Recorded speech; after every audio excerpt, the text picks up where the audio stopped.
Hi guys, my name is Joshua, and in this video I'm going to share 3 strategies to rent your property on Airbnb. So if you have a rental property that you're looking to get more rental from, then this video is for you.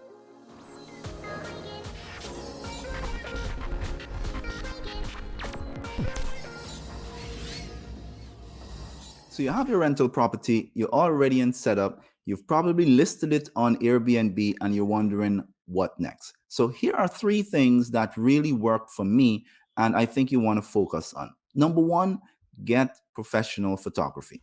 It sounds like a no-brainer, and having some photos is better than none, but it's amazing. When I started out, I would use my phone, I took some photo. I have a great phone. I mean, I got very good shots. I posted it.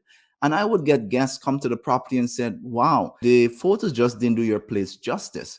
It really showed me that getting professional photography is definitely worth it, especially where you could get something like a drone shot so persons can see the landscape of your property, especially if you're a beachfront property and they can see how close your property is to the beach is excellent. It's a really great selling point. Remember, people are visual. It's the first thing they're going to see and make a judgment of your property. So here's not one of those areas you want to cut corners.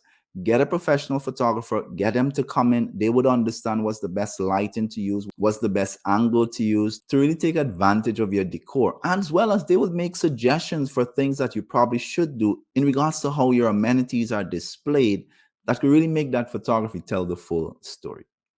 The second thing is your pricing strategy. When I got on Airbnb at first, I just choose smart pricing. I was like, you know what? These guys have been doing this forever. They know what's best for my property. No, no, no, no, no, no, no.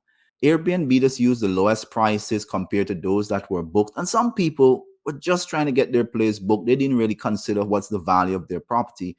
And I realized I lost a lot of money, especially when it comes to long-term pricing discounts. I just accepted the suggestions. In some cases, it might have been 60% discounts and so on. Persons saw that my property was available for a month, 2 months at these low prices, and they just booked it. So here it is, I'm stuck with a rental for a month or 2 months at a price way below my value. I will never do that again. And you don't do that. So understand your price and know the value for your property.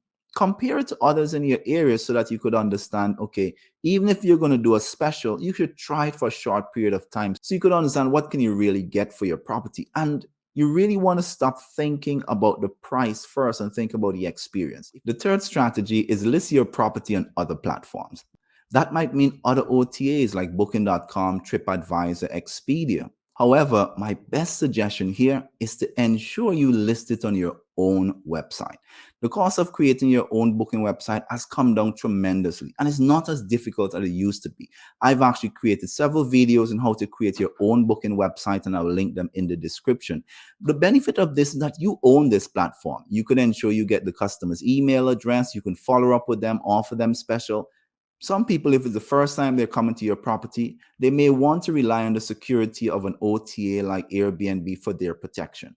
But after they have visited your property and they look to come a second time, they may book with you directly because they're already comfortable with you. And that means you're going to be saving on the commission. I'm a huge believer in investing in a direct booking strategy so that you could control the way you price your property, bundles, specials, and things like that, and create that experience for your guests. So those are my 3 strategies that you can use if you're now starting out on Airbnb or other OTAs. If this video was useful to you, do remember to click like, subscribe, and click that notification bell. So when I post more videos like this, you'll be notified. I'll see you in the next one.